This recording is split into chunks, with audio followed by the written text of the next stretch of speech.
Hello friends, Tara here, and I'm coming to you with another past life regression of my own personal story I've been doing past life regressions and I'm starting out sharing some of my own personal ones. So up till now, that's pretty much what my videos have been. This one is another short one.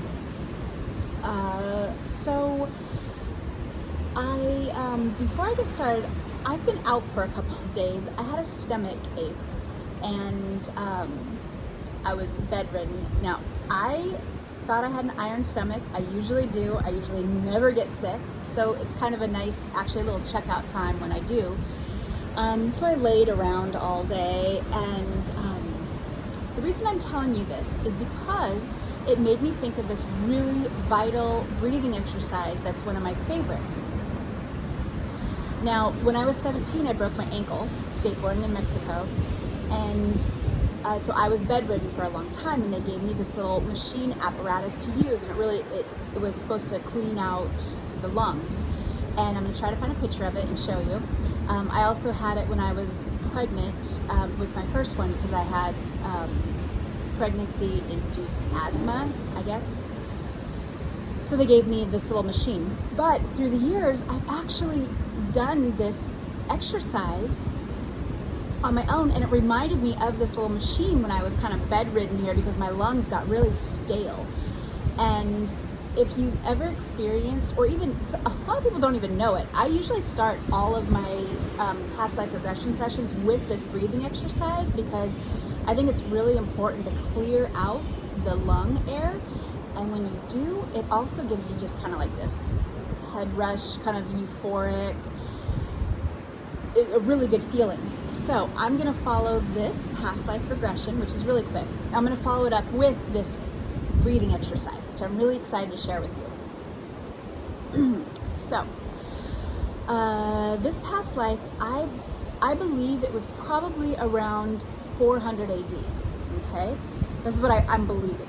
Now, have you ever seen those idyllic pictures of Greece with the white adobe and the blue doors? So I feel like this was a really raw, ancient version of that. Okay, and I do feel like it was Greece or some kind of, there was definitely water area involved. I was a woman, and when I saw this, when I reflected on this past life, I was maybe late 20s, early 30s, maybe 40s or 50s, I'm not quite sure, but I was really, really beautiful, and I had this long black hair. I remember this like black hair that was so healthy and beautiful. And so I felt like I was really pretty, and I looked in the mirror as part of the past life regressions that I go through. As part of it is looking in the mirror. I don't know if mirrors were invented or if people were using mirrors at that time frame. Also, again, like I like to say, if anybody knows anything historically to fact check any of this, I'm so enthused to hear about that too, because you can only look up so much, and the resources there when Google's saying like, what are you trying to look up? So anyway, so I looked in the mirror. I saw this beautiful woman who was probably older but looked younger. I believe that I probably worked with herbs somehow, definitely like, or elixirs, but I was a very religious woman, very religious woman. And why I say this is because I was able to feel my conflict in my heart when I looked at myself in the mirror as this beautiful woman with all of this, like, I had this fire energy of like, what's the word? Just this, like, I don't want to go into too much detail, but I was very passionate woman inside, but I couldn't let any of it out because I was bound by a religion. And I don't know exactly what religion. I would assume maybe Catholicism, I guess, is in that area. I'm not sure. But I was some sort of a nun, sworn to chastity. Is that what it's called? I was sworn to celibacy, which made me very conflicted inside. So that was my underlining issue, my karmic wheel that I was on was that. I was very happy. I was very, very much in love with God. I know that for a fact. But that internal conflict, that internal fire almost of like, and I saw myself in this religious outfit. It didn't look like a traditional nun, so I'm not sure exactly what it was. I feel like it was whitish, very basic, very plain. What else? Yeah, I feel like I had almost like a bigger nose, just beautiful olive skin. Okay, definitely live by the water. Yeah, a raw version of that Greek, like I said, maybe not Greece, but somewhere in that area of the world. 400 AD approximately. No children, nope, no marriage, obviously. And I think that was it. That's all that I can remember. Yeah. All right. So let's go on to the breathing exercise. So when you don't get your full breaths from your lungs, that full exchange, you get a pocket of stale air.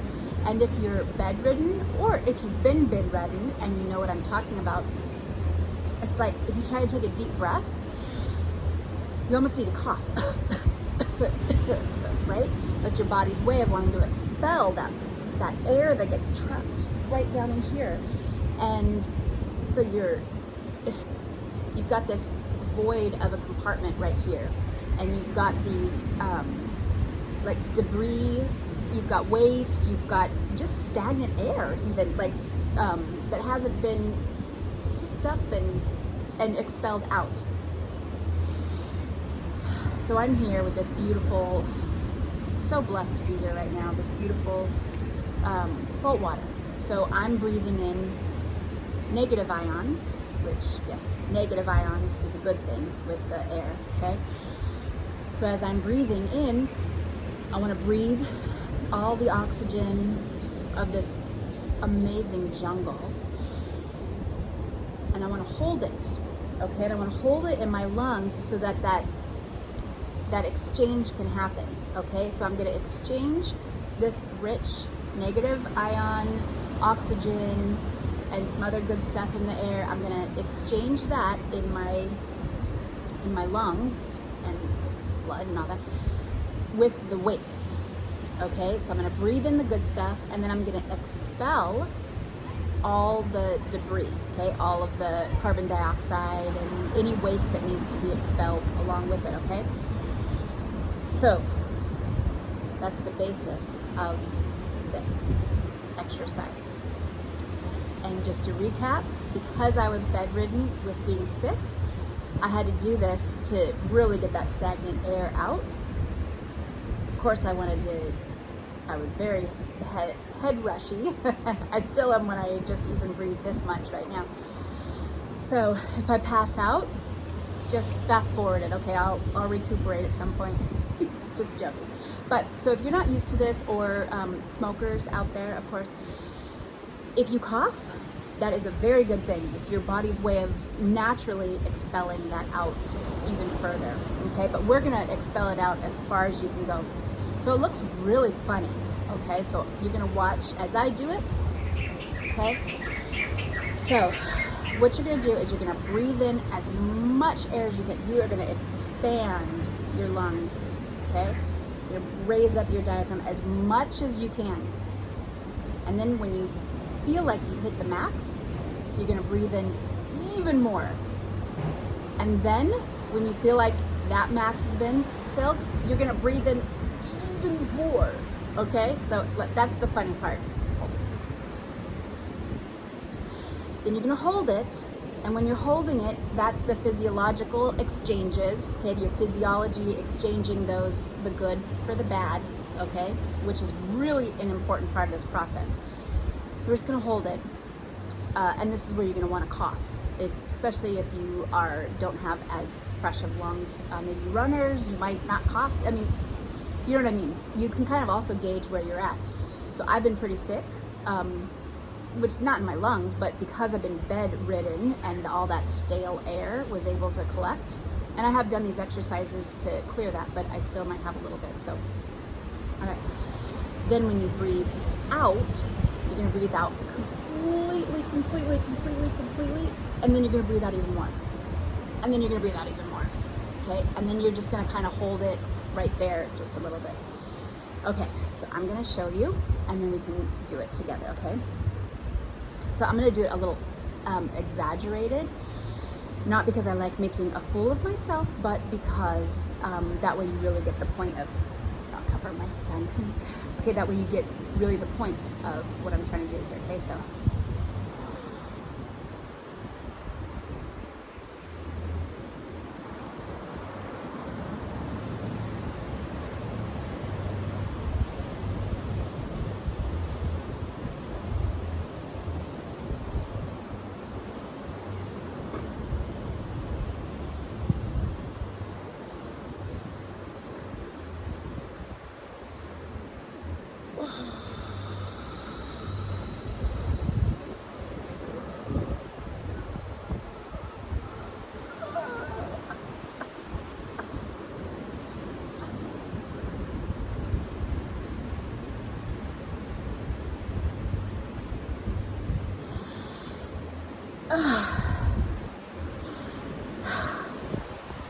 And then just breathe however you need to breathe to kind of get that out. I'm actually surprised I didn't cough. I'm a little head dizzy. Okay. 1 time is good. 2 is better. 3 times? Yeah, that's good. Okay, so we'll just do it together. All right, so just let it all out. Okay, and then when you're ready, start to breathe in. Okay, breathe it in. Nice, big deep breath. And then when you hit the max of how much you can breathe, okay, now breathe in more. Even more. See if you can breathe in just a little bit more. And now see if you can breathe in a little bit more. If you haven't coughed already by now, and now just hold it. Hold in that good air exchange. Okay, just hold it. If you need to cough, just allow yourself to do whatever your body is asking you to do. Okay, you're holding it. Now, if you can take in just one more little sniff, then try that. If not, just let it all out. Okay, all of it. Sometimes it helps to. Okay, and now out even more. And if you can make it audible without anybody hearing you, then keep pushing. And you don't really need to hold it here, but you can, if you can, then just hold it for just a second or 2, and then you can just breathe naturally, okay? And if you're coughing, again, that is a good thing. That's your body's way of just getting that exchange even more. It's an automatic reflex, obviously. Okay, now, if you can do that again, I will lead you through one more time. If you gotta go, then thank you so much for spending this time with me in love and light. I will count down one or 2 more times with you if you want to stay with me. If not, please try this again throughout the day so you kind of get that exchange. And this is so good to do right before you meditate, really, or pray. This is really good. It just kind of clears your head, right? Because you're clearing in your lungs and you're just opening it up. So, all right, in love and light, if you're staying with me, we'll do it one more time together, okay? So breathe in, keep breathing, more, and when you feel like you've hit your top, breathe in even more, You can do it, okay? And hold it, okay? When you've reached your absolute max, hold it. And now try to take in one more small breath. And they can be short, little, small. Okay, and then hold it when you can. If you got a cough, let it out. If not, please hold it. Keep holding. When you can't hold anymore, let it out. Let it out. Let it out. And now let it out even more. Let it go even more. And then just breathe regularly. And you can do this a couple times throughout the day, like I said, and just, okay. In love and light, I look forward to talking again with you and co-creating this beautiful world together.